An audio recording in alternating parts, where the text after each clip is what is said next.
With rants and raves, you'll be okay. And today is your lucky day. It is rants and raves with Gary Kayye. Hello, everybody. This is Gary Kayye. Welcome to a special edition of my Rants and Raves. I am joined by someone I want to introduce to you because I want you to learn about their product, their technology, and the company. Gerhard Pichler, there you go. I did the best I could there.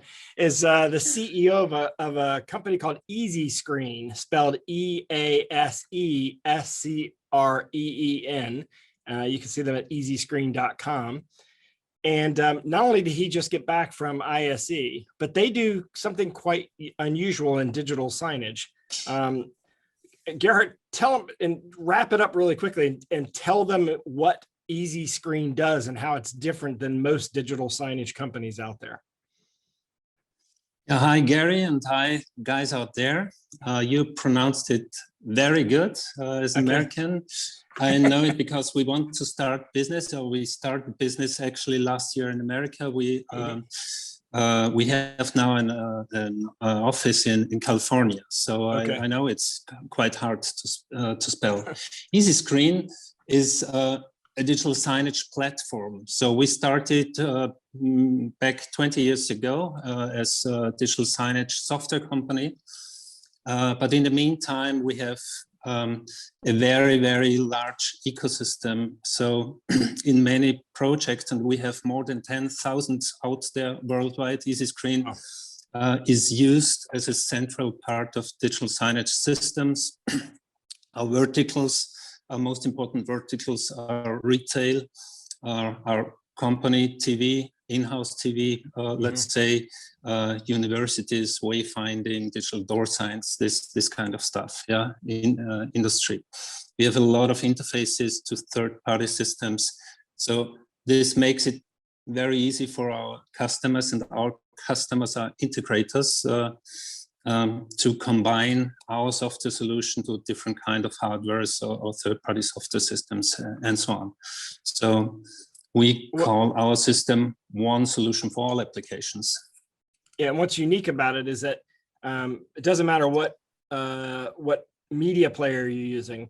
The software is separate from the media player and is through the cloud basically, and so you don't even have to worry about on-prem management or all you need to do is add a creative developer. I mean, you need someone who's got some creative sense, although you do provide templates, you provide easy widgets to build the layout of a screen, and then you have also a scheduling and management tool available to them, but it connects to any of the media players. And is it literally any, like, for example, can I even use a Mac Mini? Can I use even an Apple TV? Is it available for like an Apple TV device as well, or is it just limited to PCs and Macs?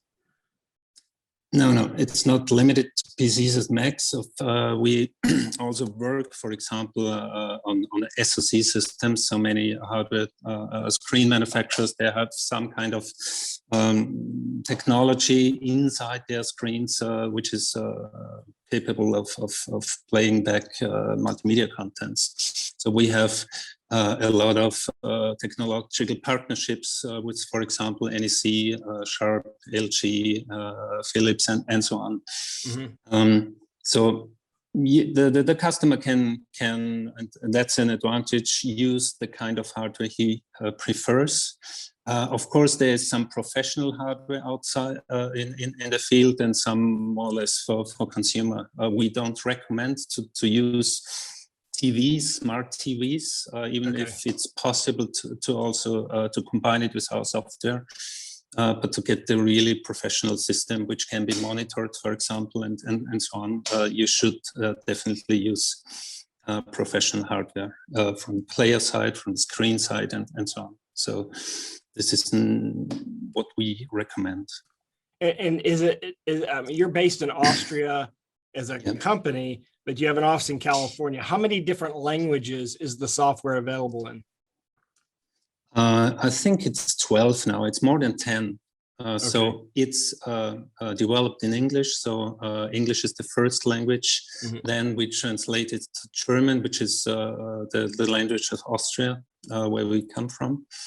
And then there are languages like Italian language, Spanish, Arabic, for example, because we do quite a lot of business in the Middle East. Yeah. In total, it's more than 10. Okay. I know I'm sure it's compatible with like PowerPoint and HTML5 and web page content, but is it also compatible with pretty much any kind of media format that's out there? Yeah, I think we're the solution which is more compatible than any other without converting. Yeah, you mentioned some of them, like PowerPoint. Of course, you need some operating systems like Windows. It would be necessary for native PowerPoint. But our software can work with native PowerPoint, PDFs, streaming events, as you can mention, all kind of videos and images. I remember one time at a show some years ago, y'all showed a 3D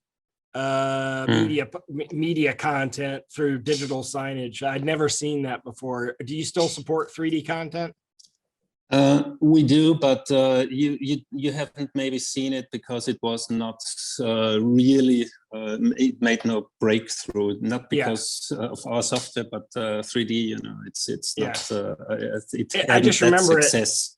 I just remember it being, I was like really impressed that I'd never seen that through a digital signage network. Yes, so, probably you can remember the rotating screen. So in some shows we bring it so you can rotate and the content still stays at the same place. So these are things, because we do it directly on the graphics. So the playout is done directly on the graphics, so we can do things like this. Yeah. And it's again, easescreen.com, easescreen.com. So you were at ISE last week. Tell me about the show. Yeah. I saw you post on LinkedIn. You had your team there and you were having a dinner, which was neat because it's been a long time since I've seen people celebrate the end of a show. Number one, and number two, you were sitting outside without masks, which is new.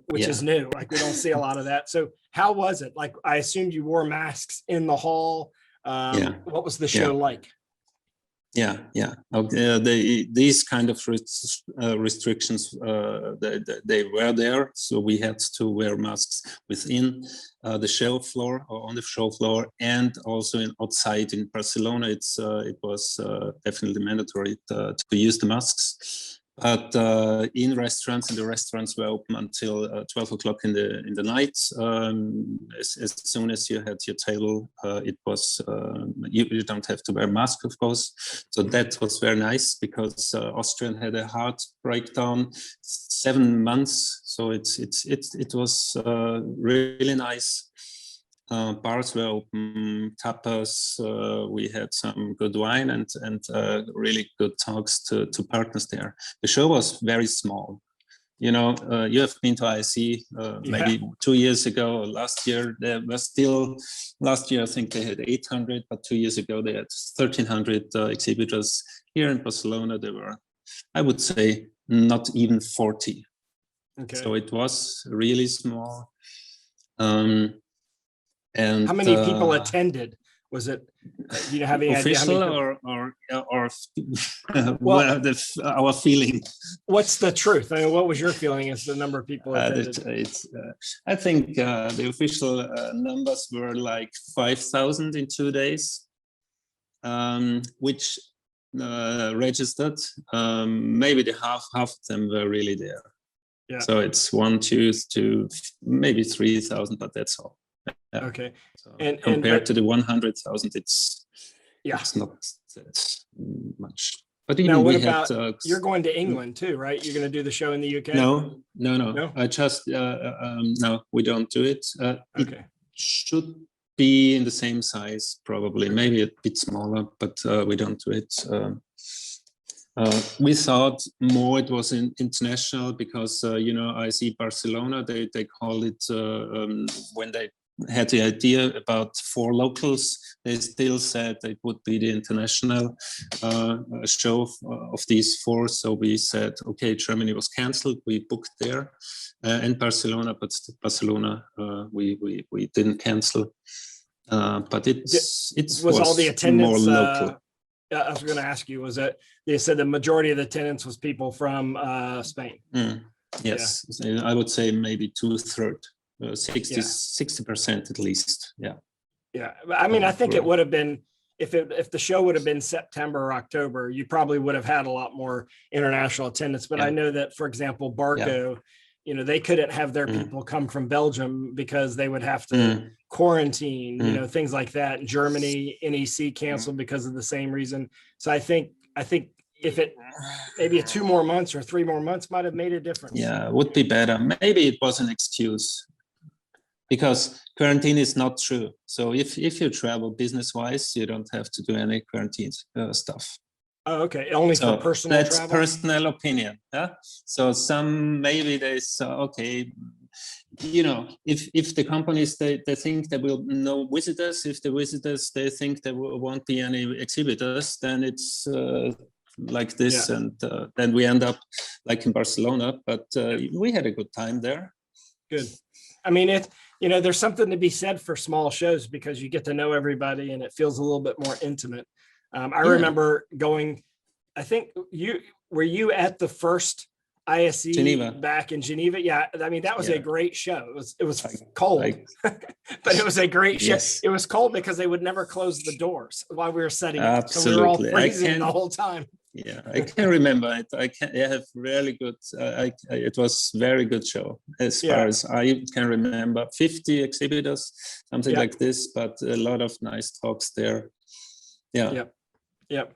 Well, it was good talking to you. Congratulations on your success with easescreen. I love the software. And if you want to learn more, go to easescreen.com. And of course, connect with Gerhard on LinkedIn. He's very active on LinkedIn. I'll put a link to his LinkedIn profile in the description of this podcast. Gerhard, I appreciate you joining me this evening, and you have a great rest of the week. Thank you very much, Gary. Thank you, everyone. Bye. Thanks for joining to your audience. me this issue of Rants and Raves, and have a great day. With